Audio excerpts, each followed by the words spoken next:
شاید یہاں پر ہم کو اللہ کے گھر سے کوئی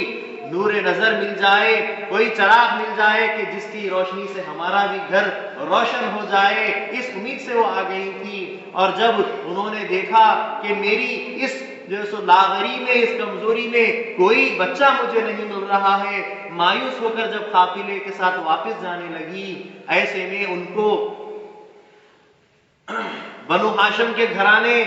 حضرت عبد المطلب رضی اللہ تعالی عنہ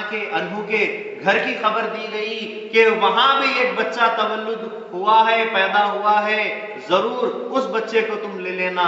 لیکن جب معلوم ہوا کہ بہت ساروں نے وہاں پر جو سو جانے کی گئے اور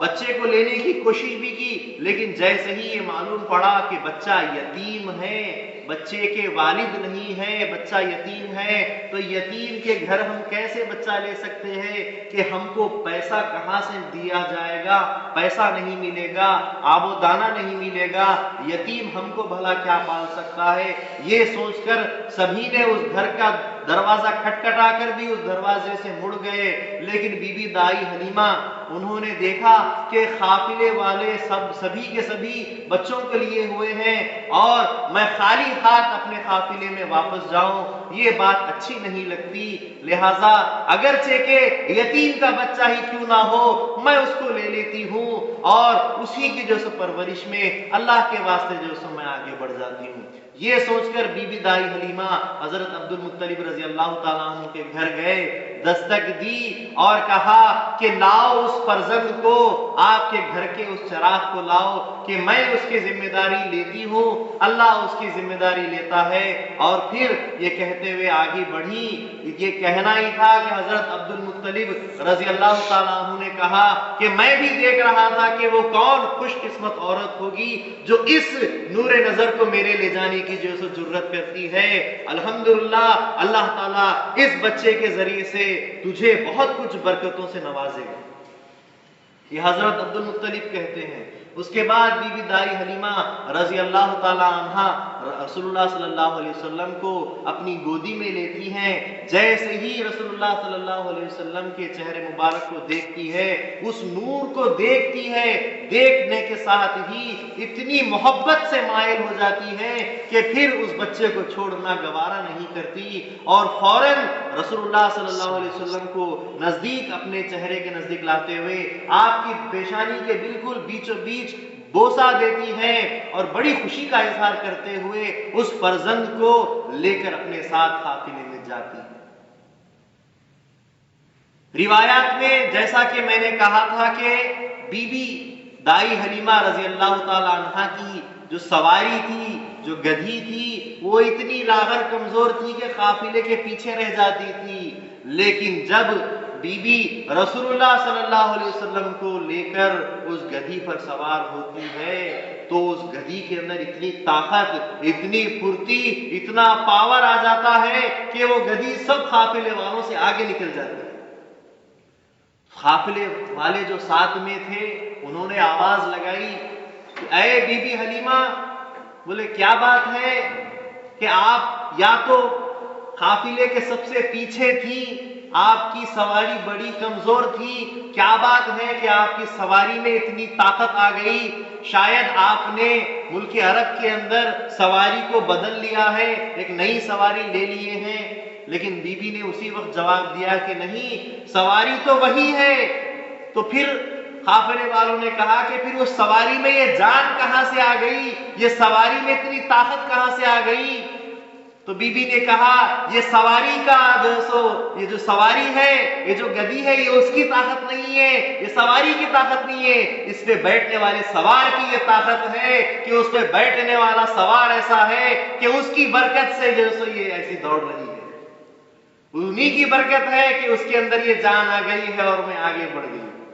ہوتے ہوتے ابھی قافلہ کہاں ہی تھا اور بی بی یہاں اپنے گھر پہنچ بھی جاتی ہے اور پھر رسول اللہ صلی اللہ علیہ وسلم کو لے کر اپنی چھاتی کے نزدیک لے جاتی ہیں۔ تو رسول اللہ صلی اللہ علیہ وسلم جیسے ہی دودھ پینے کے لیے اپنا منہ کھولتے ہیں، بیوی کی چھاتیاں جو بالکل سوکھ چکی تھی، ایک قطرہ بھی دودھ نہیں تھا، اچانک رسول اللہ صلی اللہ علیہ وسلم کے طفیل سے، آپ کی جو سو موجودگی سے، آپ کے ظہور سے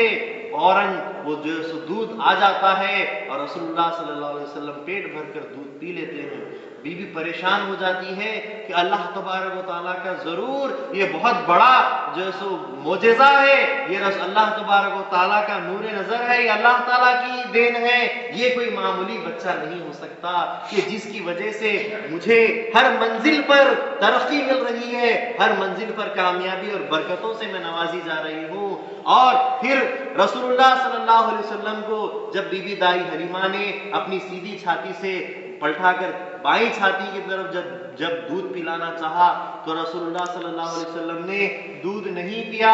اور آپ نے منہ اپنا پھیر لیا۔ اور اسی وقت ہم کو یہ تعلیم وہاں سے ملتی ہے کہ رسول اللہ صلی اللہ علیہ وسلم کتنے انصاف پسند تھے، آپ اتنے عادل، اتنے انصاف پسند کہ ابھی گود میں ہے لیکن اپنے بھائیوں کا حق آپ نے نہیں چھینا، اپنے بھائیوں کا حق فوراً وہاں پر آپ نے اپنے بھائیوں کا خیال کیا۔ ایک طرف اپنا حصہ تھا تو دوسری طرف اپنے رضائی بھائی عبداللہ کا حصہ سمجھا اور اس میں سے جو سو اس حصے کو ہاتھ نہیں لگایا۔ اور بی بی دائی حلیمہ نے سمجھ لیا، جان لیا کہ رسول اللہ صلی اللہ علیہ وسلم ان دوسرے بھائی کا خیال کرتے ہیں، اور تعجب کی نگاہوں سے آپ کی طرف جو سو بڑی خوشی اور محبت سے دیکھنے لگی۔ وقت گزرتا چلا گیا، بی بی دائی حلیمہ کے گھر میں جو اونٹنی تھی جو دودھ نہیں دیتی تھی، ایک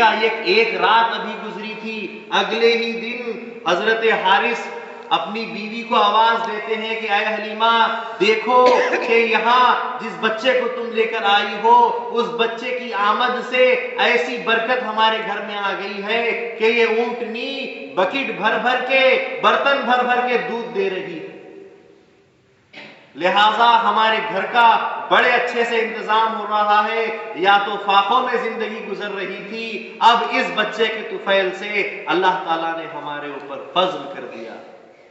اتنا ہی نہیں اور آگے برکتیں ملتی جاتی ہیں۔ بی بی دائی حلیمہ رضی اللہ تعالیٰ عنہا کے گھر کی بکریاں جو بالکل خستہ حالت میں دبلی پتلی تھی، رسول اللہ صلی اللہ علیہ وسلم کی موجودگی، ان کی نگاہوں کی برکت سے، ان کی موجودگی کی برکت سے، ان کی سنگت کی برکت سے ان کے اندر یہ طاقت آ گئی کہ وہ اچھی موٹی تازی ہو گئی اور دودھ دینے والی ہو گئی۔ ہوتے ہوتے بات یہاں تک پہنچ گئی کہ دوسرے قافلے والے جب اپنی بکریوں کو چرانے کے لیے نکلتے تو اپنے چرواہوں سے بولتے کہ تم یہاں وہاں بکریوں کو نہ چرانا، بلکہ دائی حلیمہ کی بکریاں جہاں چرتی ہیں وہاں لے جا کر چراؤ کہ ان کی بکریاں اتنا زبردست دودھ دیتی ہیں کہ ان کی بکریوں کا نام بڑا لیا جاتا ہے، ان کی بکریاں بڑی مشہور ہو گئی ہیں۔ لیکن اللہ تبارک و تعالیٰ جس کے حصے میں جو دینا ہوتا ہے وہ اسی کو ملتا ہے۔ ذالک فضل اللہ یؤتیہ من یشاء، یہ اللہ کا فضل ہے، جسے چاہتا ہے اسے ہی دیتا ہے۔ اللہ تعالیٰ نے دائی حلیمہ کے گھر میں یہ برکت رکھی تھی، اگرچہ کہ لوگ اپنی بکریاں ان کے ساتھ چراتے وہ بھی اتنا ہی کھاتے جتنا کہ دائی حلیمہ کی بکریاں کھاتی، لیکن برکت رسول اللہ کے وسیلے سے ہے، ان کے کھانے سے نہیں ہے، حضور کی موجودگی، حضور کے نور انور کی وجہ سے یہ برکت ہے۔ ہوتے ہوتے بی بی دائی حلیمہ رضی اللہ تعالی عنہا کا گھر بڑا خوشحال ہو گیا۔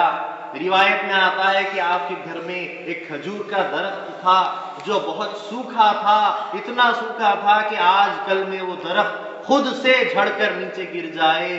لیکن رسول اللہ صلی اللہ علیہ وسلم کی موجودگی کہ جہاں جاتے ہیں سرسبزی اور شادابی ہو جاتی ہے، جہاں جاتے ہیں وہاں لوگوں میں اور تمام کے تمام مخلوقات میں ایک نئی جان پیدا ہو جاتی ہے۔ رسول اللہ صلی اللہ علیہ وسلم کا قدم وہاں آیا، قدم درویش رد بلا، اللہ والوں کا جہاں قدم پڑتا ہے وہاں سے بلائیں چلی جاتی ہے۔ حضور وہاں پہنچے اور ان کی برکتوں کی وجہ سے اس درخت میں بھی برکت آ گئی اور وہ دیکھتے ہی دیکھتے درخت ہرا بھرا ہو گیا اور ڈھیر ساری کھجوریں دینے لگا۔ اور حضرت حارث اب کاروبار میں تجارت میں اتنا ان کا نام ہو گیا کہ ان کے گھر سے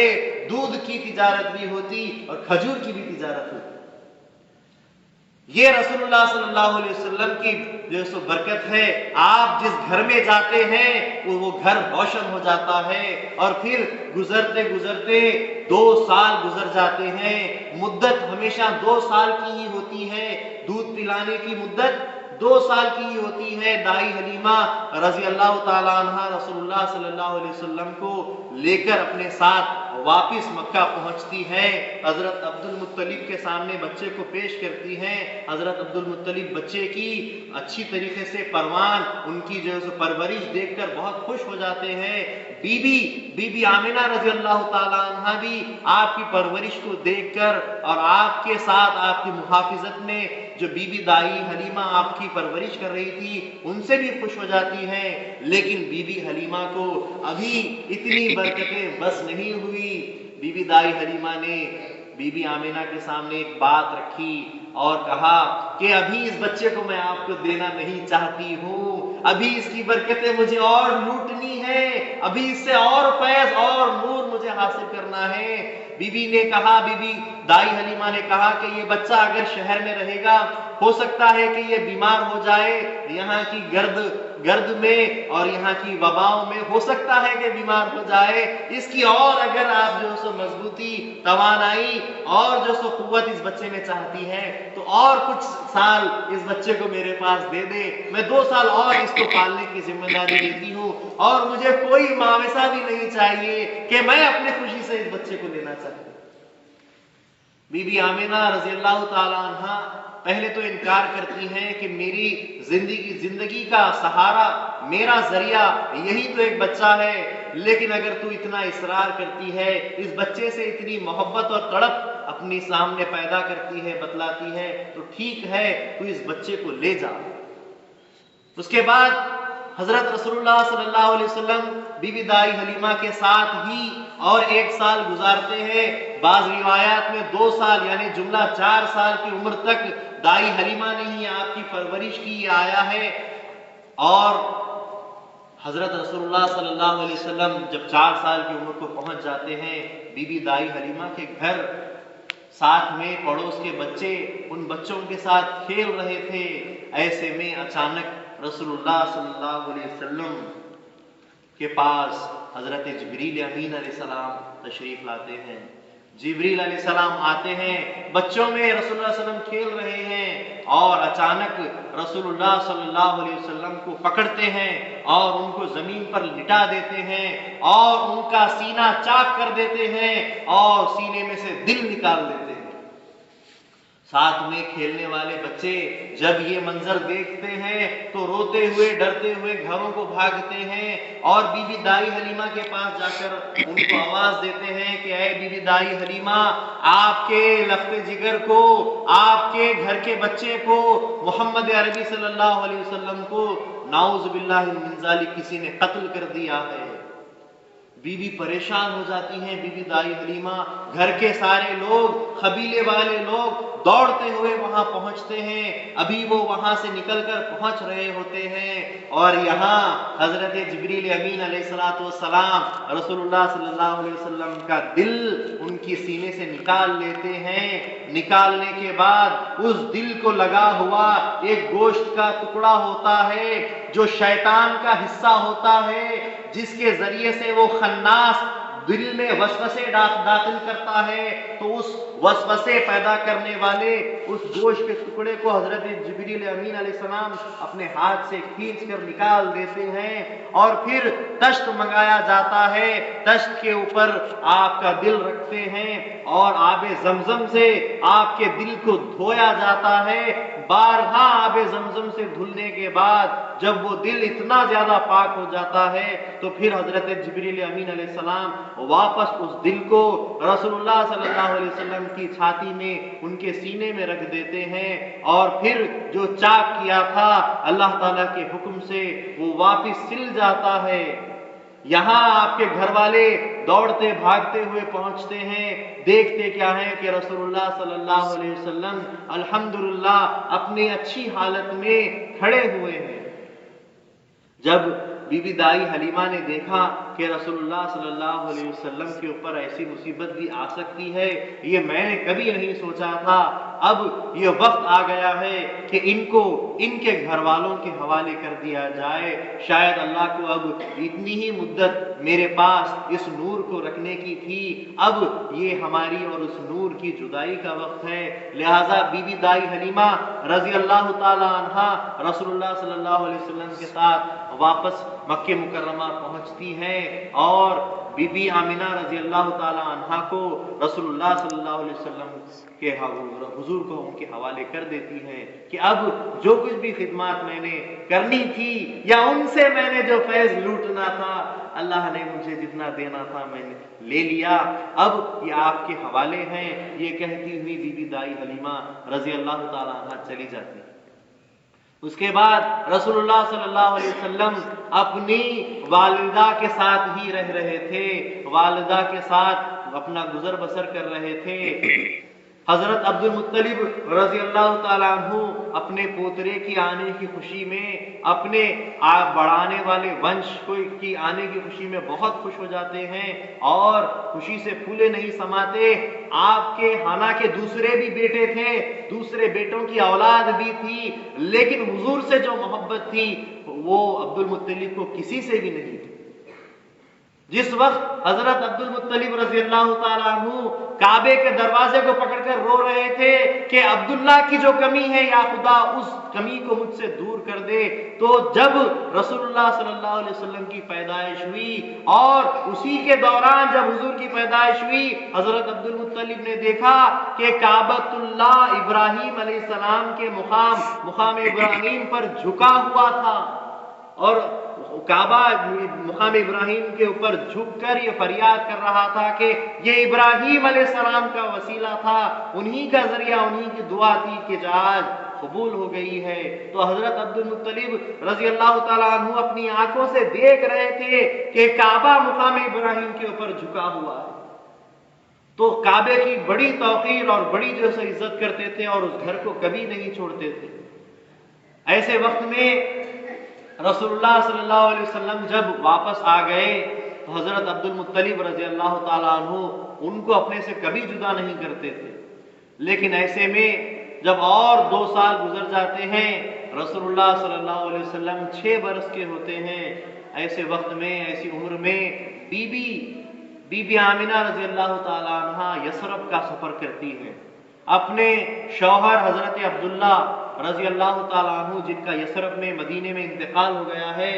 ان کی برسی کا وقت آ گیا تھا، تو ان کی برسی پہ جانے کے لیے یثرب کا سفر کرتی ہیں اور رسول اللہ کو اپنے ساتھ لے جاتی ہیں اور اپنے شوہر کے غم میں اتنا چور ہو جاتی ہیں کہ برسی کے بعد 1-2 ماہ رہتی ہیں اور جب واپس ہونے کے لیے نکلتی ہیں تو راستے میں بی بی آمنہ کا بھی انتقال ہو جاتا ہے۔ پھر آپ کی باندی جو تھی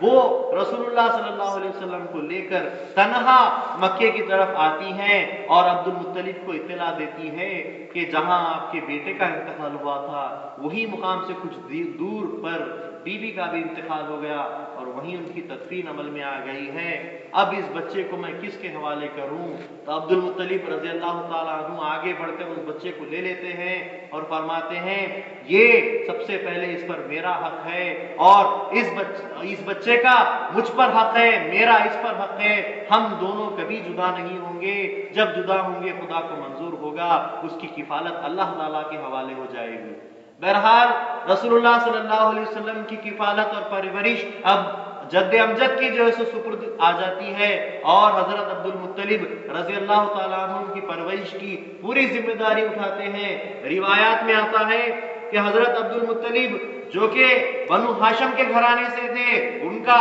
پورے عرب کے اندر ایک مقام تھا، تو لہٰذا جب بھی کعبے کے نزدیک آپ جاتے، وہاں بیٹھنا چاہتے تو آپ کا مسند ایک الگ سے تخت بچھایا جاتا تھا۔ حضرت عبد المطلب ایک بڑے سے تخت کے اوپر تنہا بیٹھتے تھے اور آپ کی اولاد، آپ کے بچے، آپ کے بیٹے اگرچہ کہ آپ کے ساتھ ہوں لیکن اس تخت پر نہیں بیٹھتے، سب کے سب نیچے بیٹھتے۔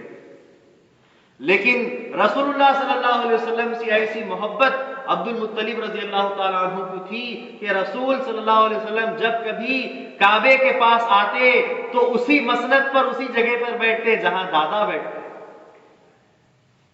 بچے کی نعوذ باللہ من ذالک چچاؤں نے گستاخی سمجھ کر بچے کو تخت سے، اس مسند سے، اپنے والد کی مسند سے اتارنا چاہا اور اپنے ساتھ بٹھانا چاہا۔ عبد المطلب نے فوراً منع کیا اور فرمایا کہ یہ بچے کا مقام یہی مسند ہے جہاں میں بیٹھتا ہوں، اور اس کے بعد کبھی کبھی تو خود اپنی گود میں لے کر حضور کو آپ وہاں بیٹھتے۔ تو وہ رسول اللہ صلی اللہ علیہ وسلم کی بڑی جو ہے سو توقیر کرتے، ان کی عزت کرتے اور ان کو اپنے مقام پر بٹھایا کرتے۔ وقت کسی کے لیے نہیں رکتا، وقت پھر گزرتا چلا گیا،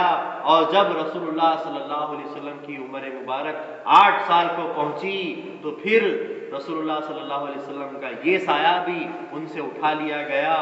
آپ کے جد امجد حضرت عبد المطلب رضی اللہ تعالیٰ عنہ کا بھی انتقال ہو گیا۔